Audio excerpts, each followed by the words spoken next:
Well, looks like it's a snowy December 8th, which means I'm just gonna stay inside.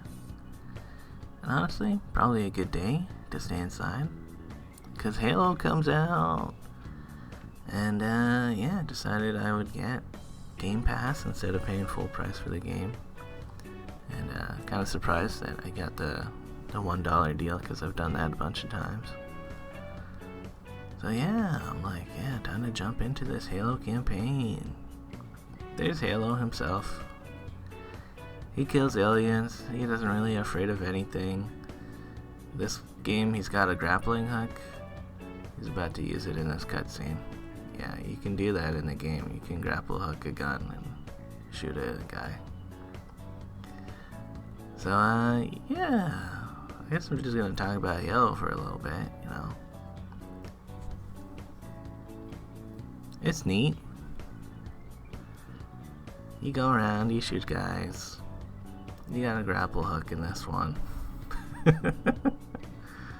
Yeah, you can grapple a guy and then punch him.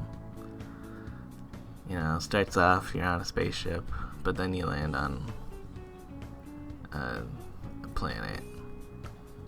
And you can see pretty far in this game, especially if you got a weapon that zooms in. I was like, whoa, there's actually guys over there? Can you shoot these guys? You know, usually the Halo games are like corridor shooters. You're just going through a hallway. So it's kind of nice that you can just explore a big area. And, you know, it's got open world elements to it. It's kind of like a Far Cry game where you're going around and you can take an outpost and a stronghold. Sometimes there's Marines around and you can save them. And I like to save the Marines because then they follow you around for a little bit. And they have infinite ammo, so you can give them a good gun and they might shoot something. But honestly, their AI isn't very good. They'll just stand around and die. But sometimes they shoot a thing, and that's neat. I guess they gotta destroy a thing, you know? That's a classic open world trope, I guess, at this point. It's like, yeah, destroy this, and then that's good for your guys. Although I didn't want to waste my precious ammo, so I'm throwing these things at it. And I guess that worked. Cool. So yeah, there was a Scorpion tank in there, which I drove around for a couple minutes, and then I got it stuck in this crevice, and I tried to get that out for like half an hour. So I'd be like, you know, that'll be nice. Drive this tank around, but no. Anyways, looking at the map, I'm stuck on like one little section of the map. There's a big crevice separating me from where I want to go. And I only want to go there because I know I'm not supposed to be there right now. It's trying to make me go north. But it's like a, you know, a whole other map over there.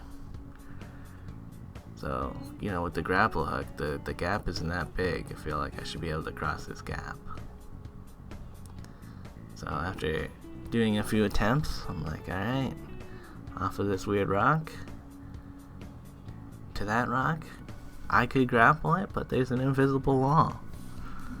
So, even though it's almost like an open world game, how can this be an open world game? Look at this. I'm crossing that gap. This game's a little bit unplayable now. Anyways, it's probably like 8:30ish now, and I'm heading out after like 3 days of just being inside.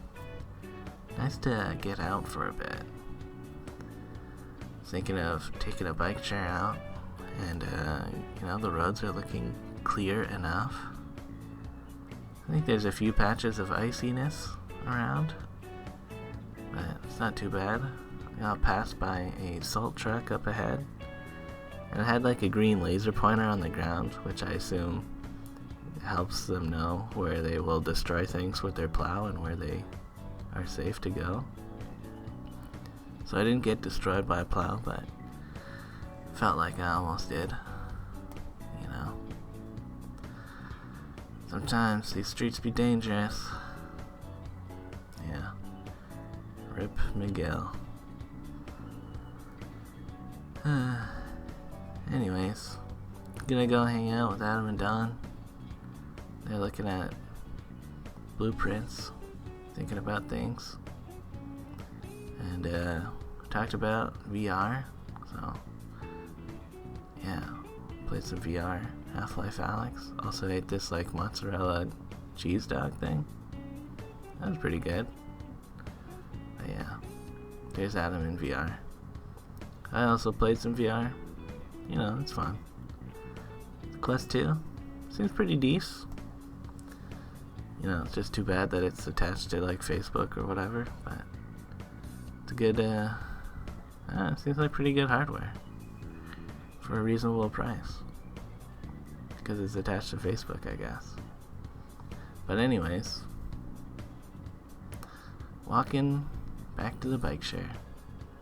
Checking out the bike lanes. You know, seems like it's mostly dry and grippy in some spots. You know, other spots very slippery and icy. I don't know. I was thinking about doing Uber, but why bother, you know? So I just went home instead. And yeah, my laneway, always very icy. Sometimes I think I should clear the laneway, but I never do. Oh well. That's pretty much it for the episode, guys. Thanks for watching. See you next time.